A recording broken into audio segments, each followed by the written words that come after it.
Let's say I tell you I need 7 hours of sleep every night, but I would want to have 9 hours of sleep. What is the difference? If I get 9 hours, I'm a little happy. So, but I don't need 9 hours every day. I need 7 hours of sleep. This brings us to our first point, which is about physical activity.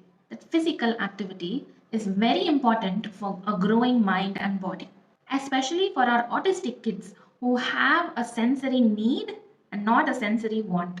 So, for a sensory seeker who needs more sensory input in terms of movement, in terms of touching objects, looking at objects, hear sounds, they need that input to stay calm and regulated. So, the movement gives our child the necessary proprioceptive or vestibular input that our children a lot of times are very much in need of. So once that need is satisfied by physical activity, you will find that your child's ability to pay attention, to be concentrated and focused on one task improves dramatically. The first tip is about increasing your child's physical activity before sitting down to learn or having a tabletop learning activity. Okay, now we know physical activity is important for being attentive in learning, but what type of physical activity and how much to give your child? So, look for moderate intensity physical activity, not very mild or minimal intensity activities. Mild activities can be like walking or cycling. These are very mild, that does not involve a lot of movement. But even skating is a mild activity. But a moderate intensity activity is like aerobics or running or climbing or doing athletics or doing warm up exercises.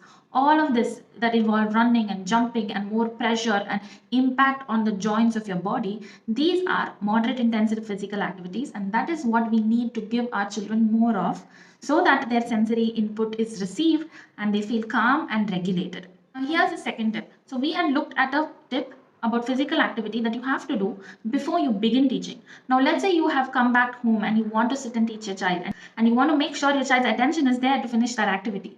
So, this brings me to my second tip, which is structure and predictability. Now, without doing the first tip, you cannot really expect the second to work. I cannot give you a magic, 1 second thing that will change everything. You have to work on giving the physical activity for half an hour or 1 hour a day, and then do the work on the second step, which is the structure and predictability. What this means is a lot of times our children need to know what they're doing. They need to know where to focus on, what is expected of them in an activity. So when you bring up a new task, a new game, you can definitely expect anybody to not pay much attention or not be involved in the activity. So what you need to do is get your child familiar with the object or the toy or the book that you are introducing to them. Let's say you want your child to do some coloring. So take the coloring sheet and show your child, okay, we have two sheets to do today. I have brought your crayons and we are going to complete this too. Before you begin the activity, explain it to them this way. Or let's say you want your child to do some flashcards. Count it in front of them and say, like 1, 2, 3, I have 10 in my hand, and we're going to see all this 10 today. Let's say you want to read a book with your child. Then first give them the book, let them flip through the pages and get familiar with the book so that they don't feel like you're springing a new thing on them and they get all aware and defensive. So give it to them and let them see the book, let them see how many pages are there, what is in the book, and then you can take the book and start the activity. Also, if you have any doubts about any topics for your child, you want me to cover any specific topic, leave it in the comments and I will definitely make a video on it. And the third tip is to offer movement break. You see, everybody's attention span is reducing drastically, especially with social media and our overstimulated lives. Even I am not making a lot of these long form videos because parents don't have that attention to watch the whole video. They want something quick. They want like a 30-second video. You want me to tell everything in like very short duration. So all of our attention is going down, and we can't really blame kids because that's how the life is right now. So keep your activity duration very short. Don't aim at sitting on the table and doing activities after activities for 1 hour and 2 hours, because what happens is even if you like really force your child and be very strict and make them do the activity, they are going to want to really freak out and expend all that pent up energy after you do that 1 hour of 2 hour of activities, and that time you may have some behaviors come up. So what I suggest is have very short activities, not more than 5 minutes for a toddler and not more than 10 minutes for a school going child. A small reminder to like this video if you have been watching it so far, and subscribe to the channel if you haven't. Make sure after every activity you tell them, okay, now we have finished this task and we have take the next one, and say we have this one to do, but we will come back after 10 minutes and do this. And in that 10 minutes, make sure your child moves their body, like they can get to jump on the trampoline for like 20 times, times, or they may get to bounce on the ball for some time, they may get to play on the swing for some time, or take a lap around the house, take a small jog around the house, and then come back to the activity. Because sitting for 10 minutes that they had done needed them to stay regulated, and they were able to control their body.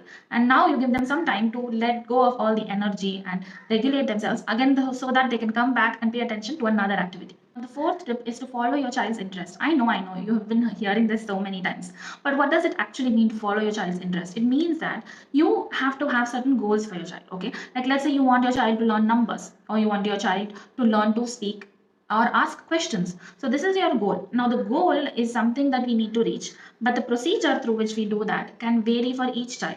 Let's say, and a lot of our autistic children have special interests. That is, they really like certain things. May be alphabets, or may it be animals, or sea animals, or butterflies.